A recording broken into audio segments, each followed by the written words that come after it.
नमस्कार, जय भीम. मी डॉक्टर सिद्धार्थ कांबळे, बहुजन सौरभचा मुख्य संपादक. बहुजन सौरभच्या यूट्यूब चॅनलमध्ये सर्वांचं स्वागत. आज देशभरात ज्या ज्या काही घडामोडी झाल्या त्याच्याबद्दल आपण सविस्तर थोडक्यात माहिती घेऊया. आज प्रामुख्यानं मध्य प्रदेश, छत्तीसगड हे इथे येणाऱ्या इलेक्शनच्या बाबतीत ॲनालिसिस झालं आणि ॲनालिसिसमध्ये मुख्यतः मध्य प्रदेशच्या बाबतीमध्ये असं विश्लेषण करण्यात आलं की मध्य प्रदेशची परिस्थिती आणि कर्नाटकाची परिस्थिती एकसारखी आहे. मध्य प्रदेशमध्ये काँग्रेसची सत्ता होती, पण BJPनी त्या वांग मार्गाने ती सत्ता खाली केली आणि तिथे आपलं राज्य एस्टॅब्लिश केलं. कर्नाटकामध्ये तेच झालं होतं. तिथे होतं JDU सोबत त्यांची अलायन्स होतं काँग्रेसचं, त्यांना ते पाडून पुन्हा ती सत्तेवरती BJP आली. दोन्हीकडचं पॅरामीटर्स जे होते ते एकसारखे होते आणि तिथेही यापूर्वी पण काँग्रेसचा तिथे नेटवर्क होतं आणि तिथे पण दोन्हीकडे नेटवर्क होतं आणि परिस्थिती एकसारखी तिथे सारखी असल्याचं सर्वांच्या लक्षात आलेलं आहे. आणि यावेळेसचा ग्राफ सर्वांचं ॲनालिसिस असं आहे की मध्य प्रदेशमध्ये मोठ्या प्रमाणामध्ये काँग्रेसची लाट आलेली आहे आणि काँग्रेस तिथे जिंकेल. मोदी प्राईम मिनिस्टर मध्येच त्यांना गुजरातमध्ये जावं लागलं. एका व्हिडिओमध्ये असं सांगण्यात दिसलं की लक्ष्मीनारायण टेम्पल एक गुजरातमध्ये आहे. लक्ष्मीनारायणचे टेम्पल्स जिकडे तिकडे पूर्ण जगभर आहेत. श्रीमंत लोकांच्या हातात आहे, खूप पैसा आहे, त्याच्यामुळं त्याची सौंदर्यता मोठ्या प्रमाणात आहे. दिल्लीलाही आहेत, प्रत्येक मोठमोठ्या शहरामध्ये तुम्हाला दिसेल. तिथे असा वाद निर्माण झाला की लक्ष्मीनारायणचे जे संस्थापक आहे, 250-300 वर्षापूर्वीची हे असेल तर त्यांचा एक पोर्ट्रेट आहे, चित्र आहे आणि त्याच्या खाली हनुमानजी पाया पडताना दिसत आहेत. आणि त्यांचं असं सांगणं आहे की ह्यांच्या जो संस्थापक आहेत श्रीनारायण टेम्पलचे, ह्यांचे हे सर्व शिष्य आहेत. इवन राम प्रभू हे ते जेवढे आहेत हे सर्वच्या सर्व हनुमान हे त्यांचे शिष्य असल्याचं त्यांच्यात बोलण्यात जाते. यामुळे तिथे मोठा वाद निर्माण झालेला आहे आणि काही लोकांनी त्या पोस्टरेटला पूर्ण मिटवलं आणि तिथे भयानक परिस्थिती निर्माण झालेली आहे. त्या टेम्पलचे सर्वच लोक मोदी भक्त आहेत, मोदींचे प्रमोटर होते. BJPमध्ये त्यांची फार सक्रिय भूमिका आहे सर्वच बाबींनी. ती परिस्थिती आटोक्यात आणण्यासाठी प्राईम मिनिस्टर नरेंद्र मोदी तिथे गेल्याचं वृत्त आहे. अजूनपर्यंत कुठल्याही पेपरमध्ये न आल्यामुळे त्याची खरं काय हे सांगता येणार नाही, परंतु एका यूट्यूब चॅनलमध्ये ते सर्व आलेलं आहे. सांगायचं म्हणजे सर्वीकडे ज्या पद्धतीने BJPची सत्ता मध्य प्रदेशमध्ये, कर्नाटकात जे सरकारं पाडून पुन्हा आपण त्याच्यावरती एस्टॅब्लिश झालं, तिथली परिस्थिती अत्यंत गंभीर आहे. आणि या गंभीर परिस्थितीमध्ये आम्हाला असं वाटते की जसं ज्या पद्धतीने तुम्ही कामं केलेत आणि तिथल्या लोकल लोकांना डावलून नवीन लोक तिथे एस्टॅब्लिश करण्याचा जो प्रयत्न केला नरेंद्र मोदींनी किंवा RSSच्या लोकांनी, तो अत्यंत त्यांच्यात अंगलटी आल्याचं ते दिसतंय चित्र. म्हणून तिथला मोठा अस्वस्थ झालेला आहे. BJP RSSला असा कुठेतरी अधिष्ठान नाही, कुठेतरी अशी काही संघटना म्हणजे कुठले तरी त्याचे ठराव आहे की बाबा त्यांना काय साध्य करायचं आहे. फक्त त्यांना एकच साध्य करायचं आहे की कुठल्याही परिस्थितीमध्ये पॉलिटिकली सत्ता आपल्या हातात असायला पाहिजे. त्यासाठी वाटेल त्या मार्गाचा उपयोग करायचा, परंतु आपली आर्थिक सामाजिक सत्ता ही मात्र आपल्या हातात असली पाहिजे. हा त्यांचा मेन मिशन आहे. आणि ज्या ऑर्गनायझेशनला लोकहितासाठी जे कार्यक्रम करण्याची इच्छाच नाही, त्यामुळे हा सर्व प्रकार होत असतो. त्यासाठी आज मी बऱ्याच बघत होतो, बघताना मला लक्षात आलं की एक बुद्धकालीन ज्यावेळेस बुद्ध शेवटच्या ह्याच्यात असतात आणि एका ब्राह्मण ज्याचं नाव सुबद असतं, त्यांनी बुद्धाबद्दल खूप ऐकलेलं असतं, परंतु बुद्धाची त्याची कधी भेट झालेली नसते. परंतु तिथे शेवटी भिक्षू आनंद त्यांना विचारतात की एक तुम्हाला ब्राह्मण भेटायला आलं ज्यांचं नाव सुभद्रा आहे. तो म्हणतो त्यांना बोलवा आणि शेवटली ते दीक्षा देतात. त्यावेळेस मल्लचे राजा असतात तिथेच, तेही त्यांच्या भेटीला असतात. कारण सर्वीकडे कळलेलं असतं की भगवान बुद्धांचं आता निर्वाण होणार आणि या दिवशी त्यांचं निर्वाण होईल. त्याच्यामुळे सर्वच लोक त्यांच्या भेटीला असतात. त्यावेळेस ब्राह्मण सुभद्र तिथे येतात आणि तो जो सर्व जी घटना आहे त्याबद्दल मी एक सुंदरसा व्हिडिओ तुम्हा लोकांच्या समोर प्रेझेंट करतो. अत्यंत आनंद होईल. सुरुवातीपासून तुम्ही शेवटपर्यंत बघा बुद्धाच्या मृत्यूपर्यंत आहे ते. नंतरचा भाग मी त्याचे दाखवणार नाही, पुढच्या कुठेतरी आपण एपिसोडमध्ये बघूया. आता मुझे बुद्ध से मिलना है, क्या मैं बुद्ध से बात कर सकता हूँ? वो बहुत थके हुए हैं, आप स्वयं उनकी अवस्था देख ही रहे हैं। मेरा बुद्ध से बात करना अति आवश्यक है, किंतु आप उनसे एक बार पूछ के तो देखिए। आपका परिचय? मैं ब्राह्मण सुभद्र हूँ। बुद्ध, इतने सारे स्थानों को छोड़ आपने कुशीनारा का चयन क्यों किया? आनंद, एक सूत्र देना है, एक अंतिम भिक्षु को दीक्षा देनी है। आनंद, सुभद्र को मेरे पास आने दो,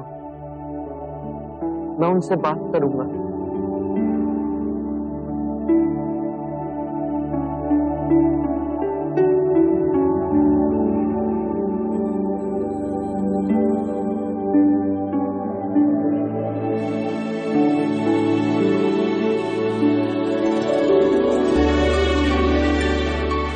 प्रभु, आपके ज्ञान की ओर मैं हमेशा आकर्षित हुआ, परंतु आपके दर्शन आज बड़े सौभाग्य से हुए।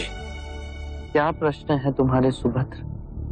प्रभु, मैंने पूर्ण कश्यप, महाकाली गौशाला, अजित केशाम्बल, संजय वैरथी पुत्र, निघंता नाग पुत्ता सरीखे आध्यात्मिक गुरुओं के विषय में सुना है।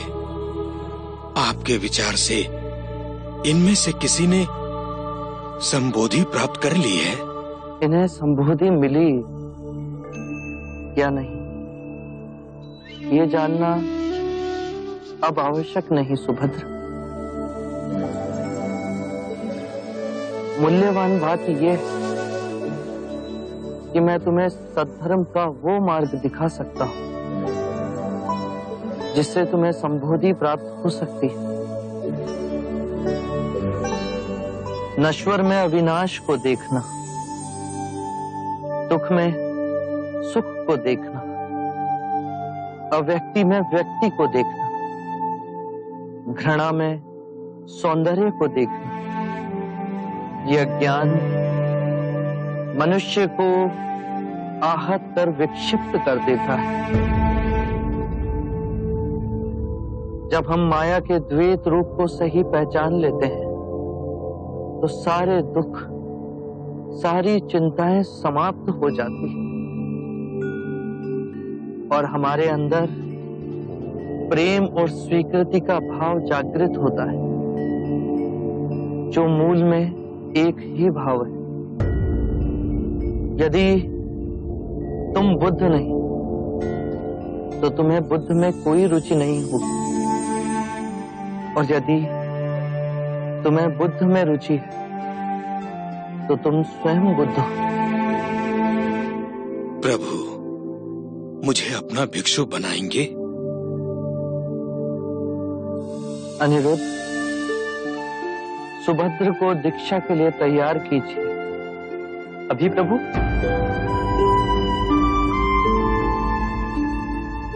अभी इसी समय सुभद्र को दीक्षा दी जाएगी।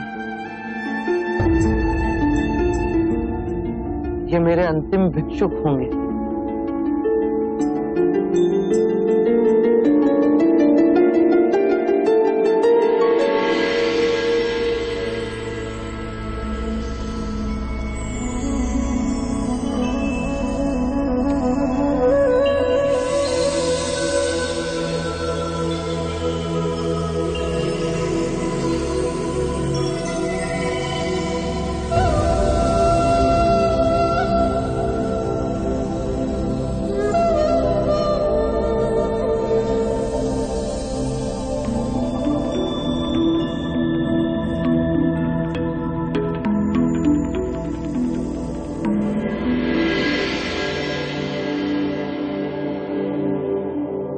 सुभद्र, जागने की क्षमता बुद्ध है। अपने अंतर बुद्ध को जगाना है। बुद्धम शरणम गच्छामि। जागा हुआ मनुष्य जिस पथ पर चलता है वो धर्म है। धम्मम शरणम गच्छामि। अपने संपूर्ण मन को एकाग्रित करना, उसे केंद्रित करना संघ। संघम शरणम गच्छामि।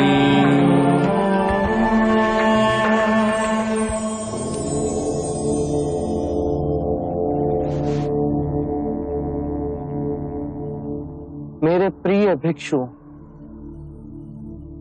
यदि धर्म के मेरे मार्ग में कोई भी संशय, कोई भी जटिलता है, तो यही समय है पूछने का। इस अवसर को ना गंवाना।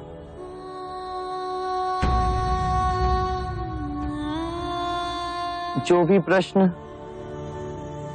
आप में से किसी के भी मन में, तो इसी समय मुझसे पूछ लो। बाद में आपको ऐसा ना लगे कि मैं बुद्ध के समक्ष था, परंतु उनसे पूछ ना सका।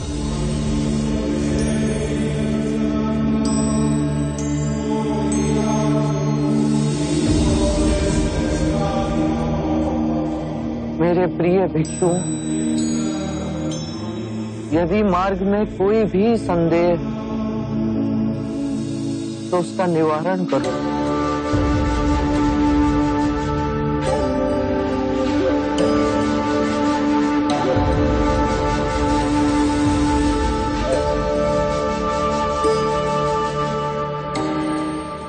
चमत्कार तथागत, 3 बार आपने अपने वचन दोहराए, किसी भिक्षु ने कुछ ना कहा।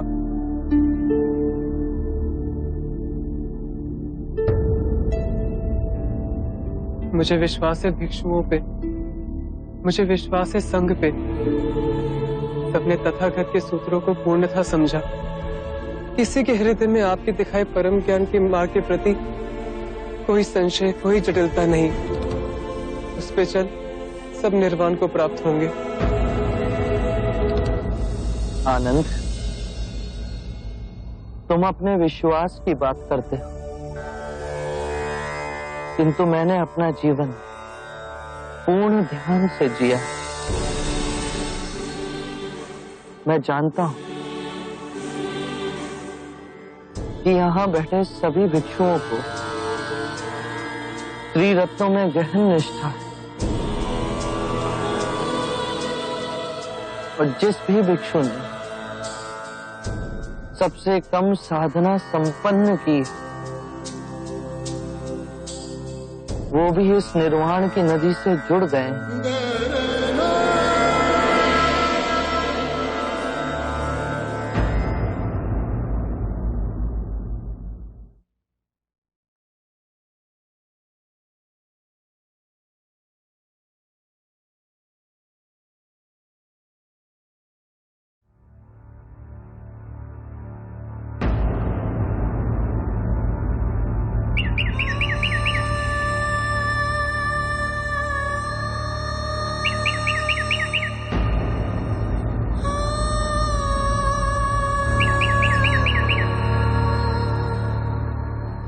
मेरे प्रिय भिक्षु, ये मेरी अंतिम दीक्षा।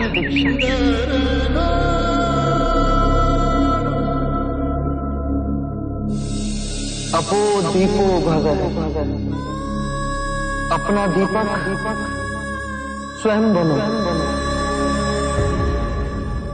जागो और धर्म के पथ पर चलो। अपने अंतर के संग को साधो।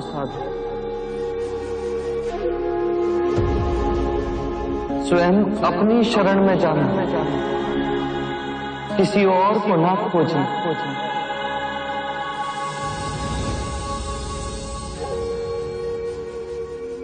जो है सब अस्थिर है,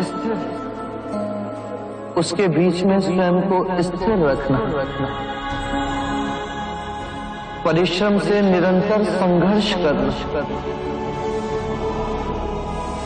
कभी हार न मानना।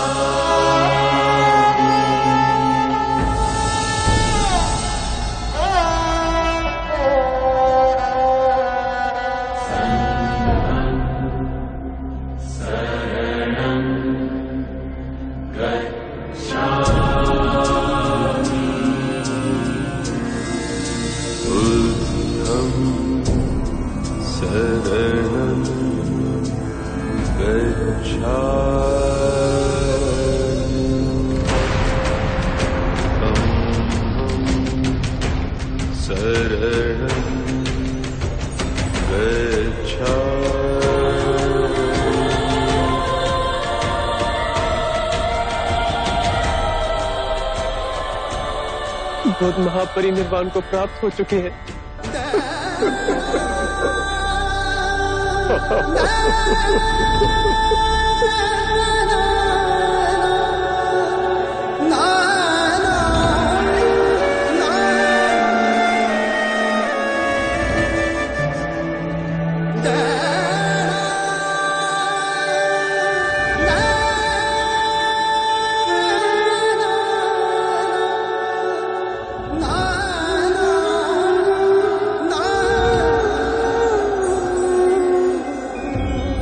तुम्हाला यावरून लक्षात आलं असेल की बुद्धाच्या वचनांनी किती लोकांना किती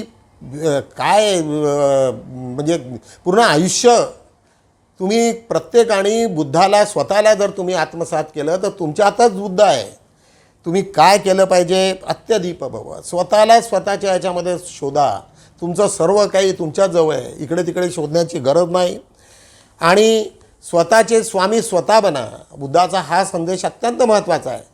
आज जर तुम्ही पॉलिटिकली बाबतीत जर तुम्ही विचार केला तर संघामध्ये कोणाला प्रश्न विचारण्याचा हे नसतो, मुभा नसते, परंतु बुद्ध शेवटच्या क्षणात विचारतात की तुम्हाला या माझ्या धम्माबद्दल जर थोडी जरी शंका असेल तर तुम्ही आज मला विचारा शेवटी, नाहीतर तुम्हाला असं वाटेल की वा मी बुद्ध असताना मला विचारत असताना मी काही त्यांना विचारलं नाही।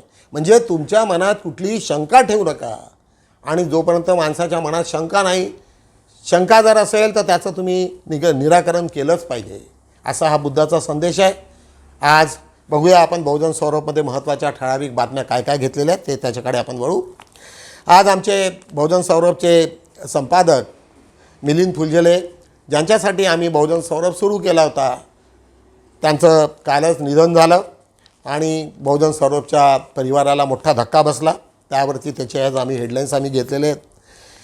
पुन्हा पॅलेस्टाईन आणि इस्रायलमधलं जे युद्ध आहे ते हमास म्हणून तिथे एक मोठी संघटना आहे, विद्रोही संघटना आहे आणि त्याच्यासोबत झालेला हा जो भांडण आहे म्हणजे जे झगडा आहे त्याच्यात 480 लोक मेल्याची पुष्टी झालेली आहे। काय म्हणजे बुद्धाचा संदेश आणि हे जगात काय सुरू आहे याच्याबद्दल जर आपण पाहिलं तर तुम्हाला निश्चितच भयानक परिस्थिती दिसते। भूकंपाने अफगाणिस्तान हादरले। संपूर्ण हा पट्टा जो पाकिस्तानला लागलेला अफगाणिस्तान आहे, जिथे बुद्धिझम होतं एकेकाळी, तिथे मोठ्या प्रमाणामध्ये पहाडी इलाका आहे आणि तिथे सुद्धा भूकंपाचे मोठे झटके बसल्याचं तिच्यात दिसते आहे। आता बिहारनंतर आता कर्नाटकामध्ये जातनिहाय जनगणना सुरू होण्याचं त्यांच्या मुख्यमंत्र्यांनी सांगितलेलं आहे। 5 लाखाची नुकसान भरपाई द्या पूरग्रस्तांना, मुख्यमंत्र्याकडे मागणी। आता मधले जो पूर आला महाराष्ट्रामध्ये त्यात सर्व लोकांनी अशी मागणी केलेली आहे की कमीत कमी आम्हाला 5 लाख रुपये तिथे मिळालं पाहिजे। सरकार सर्वसामान्याच्या जीवाशी खेळते आहे। बाळासाहेब थोरात आता मध्ये मोठ्या प्रमाणामध्ये हॉस्पिटलमध्ये लहान मुलं मेल्याची बातमी होती, त्याच्यामुळे अनेक ठिकाणी हायकोर्टाने विचारलं की तिथे औषधोपचार आहे किंवा नाही, तिथे काय काय तिथले जे स्टाफ होता त्याचं रिक्रुटमेंट तुम्ही केलं नाही केलं याच्याबद्दलची जी होती त्याच्यासाठी त्यांनी सांगितलं की लोक सरकारी जेवायशी खेळत आहेत लोकांच्या। एक अत्यंत पाटणा इथली एक बातमी आहे. एका ॲक्सिडेंटमध्ये एक जण मृत्यू झाला आणि त्याचं पोस्टमॉर्टम न करता तिथल्या काही पोलिसांनी त्याची डेथ बॉडी तलावात फेकून दिली होती, नदीत फेकली होती. ती एक बातमी घेतलेली आहे. त्याच्यात बाबतीत एक दुसरी एक आम्ही बातमी घेतलेली आहे की उच्च न्यायालयाचे जे आता सर्वोच्च ओडिसा उच्च न्यायालयाचे मुख्य न्यायाधीश यांचा एक इंटरव्ह्यू झाला. त्यांनी सांगितलं की मी दिल्ली उच्च न्यायालयात असताना तिथे एक माझ्यासमोर दिल्ली रायट्सचा एक प्रश्न होता आणि मी त्याला सांगितलं की जे आरोपी होते त्या आरोपींना तुम्ही ताबडतोब त्याच्यावरती FIR करा. त्यात प्रामुख्यानं भाजपचे नेते अनुराग ठाकूर, कपिल मिश्रा, प्रवेश शर्मा इत्यादी हे लोक होते आणि तेच नंतर मग मिनिस्टर झालेत आणि ते सर्व तुम्हाला बाकीच्या गोष्टी माहिती आहे. आज बघूया आपण 4मध्ये काय काय महत्त्वाच्या घडामोडी आहेत तेही बघून घेऊ. हिंदू राष्ट्रवाद मान्य आहे तर नेपाळला जा. तुषार गांधी नागपुरात आले होते आणि त्यांनी सरळ सांगितलं की ज्या लोकांना हिंदू राष्ट्र पाहिजे असेल त्यांना नेपाळमध्ये जावं. नेपाळ हे हिंदू राष्ट्र म्हणून मधल्या पिरियडमध्ये झालं, परंतु तेच लोक मोदींची अत्यंत वाईट परिस्थितीने टीका करताना 2-4 व्हिडिओ मला पाहण्यात आले. त्याच्यात बाजूची आमची 5-4मध्ये नरगिस मोहम्मदी तुमचा अभिमान आहे. अरुणा सबाने आमच्या भगिनी आहेत, बहुजन सौरभच्या वेलविशर्स आहे. त्यांनी सांगितलं की ती जेलमध्ये असूनही तिला आज जे नोबेल प्राईज मिळालेलं आहे ते अत्यंत महत्त्वाची बातमी आहे. तिचंही आज आम्ही मोठा एक लेख घेतलेला आहे. कौंडण्यपूर्व येथे विदर्भ राज्य संकल्प महिला मेळावा, कौंडण्यपूर्व विदर्भ राज्य आंदोलनाची ती बातमी आहे, ती आम्ही घेतलेली आहे. विद्यार्थ्यांनी पालकांच्या व्यसनमुक्त करावे, विजया तंबाखे. विद्यार्थ्यांनी जे पालक आहेत त्या लोकांना कमीत कमी ही त्यांची जबाबदारी आहे की आपल्या मुलांवरती लक्ष ठेवावं. त्याच्याच खाली मुख्यमंत्री सौर कृषी वाहिनी योजना 2चा कर्नाटक राज्याकडून अभ्यास. कर्नाटक राज्याने असं ठरलेलं आहे की जे काही सिंचनाचे सोलारवरती काही पंप आणि हे जर सुरू असतील तर ते कशा पद्धतीचं करायचं हे अत्यंत मोठी बातमी असू शकेल. कारण सौर ऊर्जा तुमच्या मोफत तुमच्या घरी येते आणि त्याचा जर तुम्ही वापर केला तर निश्चितच बाकीच्या इलेक्ट्रिसिटीवरचा लोड कमी होईल आणि सौर ऊर्जा जर एकदाच सुरू झाली तर 12ही महिने तुम्हाला मोफत ऊर्जा मिळेल अशा पद्धतीचा आणि त्याच्यावरती तो अभ्यासक्रम आहे. फार महत्त्वाची बातमी माझ्या दृष्टिकोनातून आहे. दिल्लीतील पत्रकारावर पोलीस छापे. तुम्हाला माहिती आहे की OBCच्या जनगणनेवरती एक मोठं सुरू झालेलं आहे पूर्ण भारतभर आणि त्याला डायव्हर्ट करायसाठी मोठ्या प्रमाणात आणि जे पत्रकार लोक ते त्याचं समर्थन करणारे अनेक व्हिडिओ येत आहेत त्यांच्यावरती धरपकडीचे मोठा सुरू झालेलं आहे. अशा पद्धतीची ती बातमी आम्ही ती लिहिलेली आहे. विषमतावादी सत्ताधाऱ्यांना रोखण्यासाठी रस्त्यावर उतरा. एक विविध एक आमच्याकडे नागपूरला एक मोठ्या संघटना सर्व संघटना मिळून त्यांनी सांगितलं की तुम्हाला जर काही करायचं असेल तर तुम्हाला ताबडतोब आता BJPला थांबवणे हेच तुमचं मेन उद्दिष्ट असलं पाहिजे.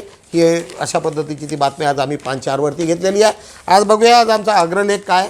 आज आमचे मिलिंद फुलझेले यांच्यावरती आज आम्ही एक अग्रलेख घेतलेला आहे, अत्यंत वाचनीय आहे. एक आमचे फार धाडशी मिलिंद फुलझेले काल डेथ झाल्याचं मी आधीच सांगितलेलं आहे. भारतीय राजकारणाचा पाया हा जात आहे. आमचे नागेश भाऊ चौधरी यांचं ते मोठा एक लेख आहे आणि जातीच्या आधारावरती कशा पद्धतीने आमचं राजकारण चालत असते त्याच्यावरती त्यांनी चांगल्या पद्धतीने एक चांगला लेख आहे, वाचनीय आहे. पाली मागधी भाषेतूनच मराठीचा उगम, एक आमचे अरुणराव दिवेकर भारतीय असा त्यांचा एक लेख आहे आणि खरंच त्याच्यामध्ये ज्या बाबी त्यांनी नमूद केलेल्या आहे. पाली भाषाच ही मराठीची जननी आहे हे बाब त्याच्यावरनं तुम्हाला लक्षात येईल. त्याच्याच खाली आम्ही बेरोजगारी भीषण वास्तव्य, एक श्याम ठाणेकर पुणे यांची ती बातमी आहे की बेरोजगारी किती भीषण आहे आणि त्याचे परिणाम सोसायटीवरती किती वाईट होतात याच्याबद्दलचा एक लेख आहे. त्याच्यानंतर रमेश लांजेवार यांचा आज आम्ही लेख घेतलेला आहे की G20 शिखर परिषदेमुळे जगाला विकासाची व मित्रत्वाची चालना मिळाली. चांगला एक आहे, ठीक आहे, पॉझिटिव्ह आहे आणि सरकारच्या आणि जे आम्हाला भारत सरकारला मिळालं त्याचं सोनं करण्याचा आम्ही प्रयत्न केलेला आहे. त्याच्याच 5-3वरती आज आम्ही पुन्हा मिलिंद फुलझेलेंवरती 2-3 अग्रलेख आहेत. त्यांच्या अनेक लोकांच्या प्रतिक्रिया दिलेल्या आहेत, त्यांच्या कार्यप्रणालीवरती आहेत, त्या आम्ही सर्वच्या सर्व घेतलेल्या आहेत. त्याच्याच खाली आम्ही शेवटली बातमी, शैक्षणिक संस्थांनी शिक्षणच घ्यावे. अनेक ठिकाणी आज शैक्षणिक संस्थांमध्ये मोठमोठाले पॉलिटिकली अड्डे झालेले आहेत, हे सर्वच्या सर्व थांबले पाहिजे. विनोद सदावर्ते यांचा हा लेख आहे आणि अशा पद्धतीने आज आम्ही बहुजन सौरभचा अंक संपवलेला आहे. तुम्हाला निश्चितच आवडेल आणि काही तुमच्या महत्त्वाच्या सूचना असतील त्याचा निश्चितच मला करा. आमच्या यूट्यूबने पहा आणि तुम्ही पुन्हा त्याला शेअर करा. एवढंच बोलतो आणि इथेच थांबतो. जय भीम.